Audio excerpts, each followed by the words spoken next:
and welcome to the People Chronicles Storied Women. My name is Anna Rose Ingarra-Milch, and I am your host. I am also the author of Lunch with Lucille. Lunch with Lucille is a story of how one woman's life impacted another. And here on Storied Women, we bring women from our community to share their story so that we can learn from them as well. Today I have someone who has a very interesting story to tell, and her name is Norma Tamayo. Hi, thank you, Anna Rose, for inviting me here. It's a pleasure to be here. You're welcome. I appreciate Norma it. is a nurse, she is an educator, and she is an award-winning author, right? That she is wrote correct. a novel, A Girl Named Nina. She's going to tell us a little bit about that. But first, I have to ask you that question. What question? What question? The question is, what is it that you want us to remember from our little chat today? What's the one takeaway? The one takeaway is that we all have a purpose in life, no matter what life throws your way. We're all here for a reason. Everyone has something good to offer.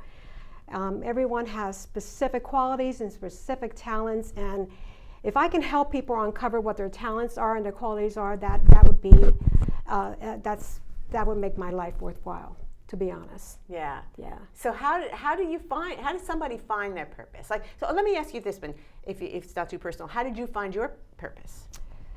Through life experiences. Sometimes when you have experience powerful pain, then you develop a powerful purpose, is how I look at it. Sometimes things that drive you will help to find your purpose. My thing is, what I'm finding over and over again, besides my years of teaching in nursing, within my years of teaching in nursing, I find that my experiences and also my wisdom has helped me develop what my purpose is, and that is to encourage people who are discouraged and guide those who are misguided. That's what I'm here for. That's definitely what you do as an educator, as an author as well. So tell me, you haven't always been at that point. I mean, you haven't always known your purpose. Am I correct? Because it is a process. It is.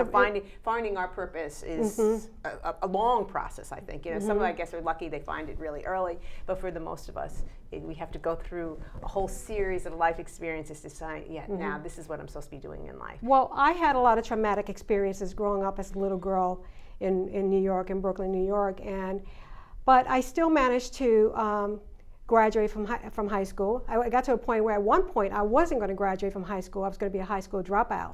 Why would you have been a high school dropout? Oh, because I was taken off from school, doing things that I wasn't supposed to be doing, hanging out with my friends, and but that happened.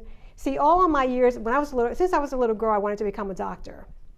That was my dream from the age of 5, and the reason why I wanted to become a doctor, it wasn't for all the materialistic things and all the money and all the stuff that they had. I wanted to become a doctor because I wanted to help people. I knew that at the age of 5. I wanted to become a doctor because I wanted to take care of my parents, because I wanted to save their lives in the event that their lives needed to be saved. And so that was my dream. And so all through my elementary school, even in elementary school, I became an author then. And I wrote books and sell them in the library. So really? I did. I was selling books in the library. But it wasn't something that I wanted. I knew I wanted to become a medical person. So up until my 10th year of high school, I was ready. I was studying all the time and everything. And then something kind of happened in my life that changed the course of my career. And I thought, I'm not going to be a doctor anymore. So I started it was a traumatic experience that I went through. And I started to not go to school. I stopped going to school and everything. And then at the end of my 11th grade, I met a teacher, one of my teachers, and he said, "Where have you been? Haven't been in school." And I said, "Well, I'm here today." He says, "You got to pass my final. If you don't, you're not going to get promoted to 12th grade, and therefore you're not going to finish high school." So I thanked them for that, and I did go in. I took the final, and I passed it, and I got promoted to 12th grade. And so I managed to finish high school, but by the time I reached 12th grade, I was already married. You were married in high school? I married in high school. I got married before I even started my 12th grade. Wow. So did you have to get married? No, I didn't have to get married, but there were reasons for that. Okay. So I got married, and then so what I did was I went to high school, Hoboken High School. I went half a day and worked co-op in McDonald's. So I always think highly of McDonald's because that's how I first got started, right?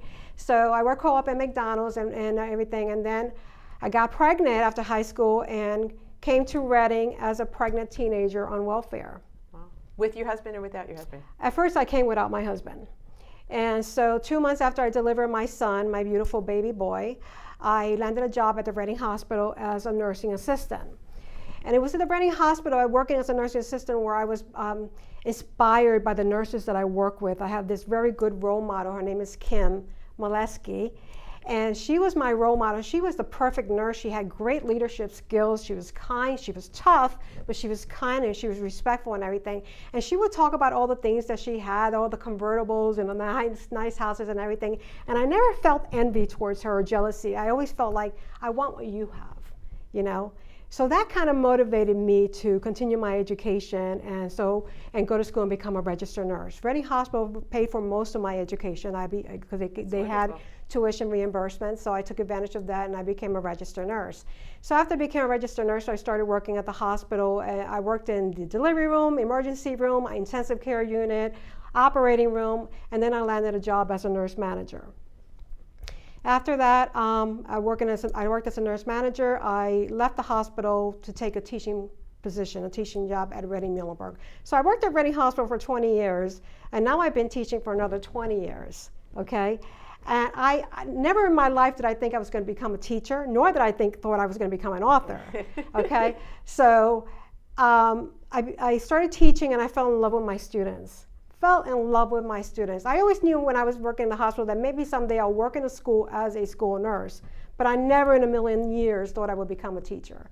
So I started teaching, and the more I started interacting with my inner city kids and my Reading students and my Muhlenberg students, I started to love them more and more and more, and the more I wanted to help them. So yes, while I do teach theory and skills, my job is not just to teach knowledgeable material, it's also to groom my students. So when my students come in my classroom, I tell them this all the time, you can be as ghetto as you want to be, but I'm going to groom you to be a professional person. So they know that when they address people, they address our patients, because we have 3 patients in our room, 4 patients, by the way. We have a Mr. Denzel Washington in our room, we have a Mr. Alejandro Fernandez, and we have a Mrs. Betty White, and a Peter Chang in my room. So they know to address those patients by their last name. Mr. Fernandez, Fernando, how are you? Mrs. Betty White, how are you? So they address them like that. So this is my way of grooming them. They know how to dress when we go to clinical. They have to wear their scrubs, their navy blue scrubs, their hair pull up. They have to look as professional can be. There is a time and place for everything, and I tend to live my life in many different compartments. Right? I teach and I'm professional and everything kind of laid back. When I'm in a hospital, I'm even more professional when I'm working in a hospital. But when I go home, I let down my hair, put on my salsa music and make my rice and beans and cook and dance as I please, you know? So there's a time and place for everything, okay? And that's basically it. Now teaching, like I said, I fell in love with teaching. I had to go back to school to get my degree in teaching. But writing my book, was more like a calling from God, is how I say it, because I didn't want to become an author, to be honest. Yeah. But something was waking me up at 3 o'clock in the morning. I would feel somebody lifting me off the bed and saying, go write your story. So I would go to my office and sit there in front of a computer, and all these stories pouring out of my head, and I'm typing them and tears flowing down my face. Like there was so much that I had to give, so much that I had to share.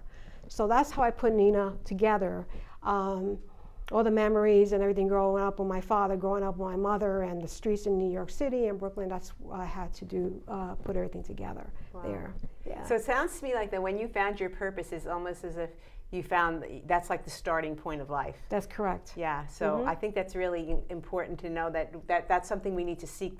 But sometimes our purpose kind of unfolds, and sometimes it hits you square in the head. Exactly. And sometimes we know it at the very beginning. And even though, excuse me, you have unfolded it to a sense, you knew it at the age of 5. That's what you're going to do. I'm going to help people. Help people at the age of 5, yes. Yes, and then how are you going to do that? That's the different thing, you know. And I mean, are you going to do it as a doctor? Are you going to do it as a nurse? Are you going to do it as an author? Are you going to do it, you know, as an educator? You know, and I know that you're making a huge impact in our community. Thank you. I think that it's just absolutely wonderful. And it's amazing where the book has taken you, and you know, you've made it a huge impact with that with your writing as well as in the classroom. So I was an instructor too. I taught in criminal justice, and I felt the same way about the students. When those students come in there and they look at you and to say, "Teach me." Mm-hmm. You know, it's an amazing responsibility, but it's an incredibly wonderful and uplifting feeling. Mm-hmm. So I know that, you know, and you have all that. You give all that. I share all my knowledge and experience with my students. Yes. Anything. Ms. Tamayo, I have this problem. Mrs. Tamayo, I have this medical issue. My mother has this. What do you think? I share everything that I know with I do not hold anything back. Some people do. But why? Why would you do? If you know it, give it for free. That's right. I give out my knowledge for free. I don't care. They need to know this. So this is what I'm here for. Exactly. Yeah, and that's your purpose. That's a great purpose, Norma. Thank you so much for coming in. Thank you. And thank you for listening. Thank you.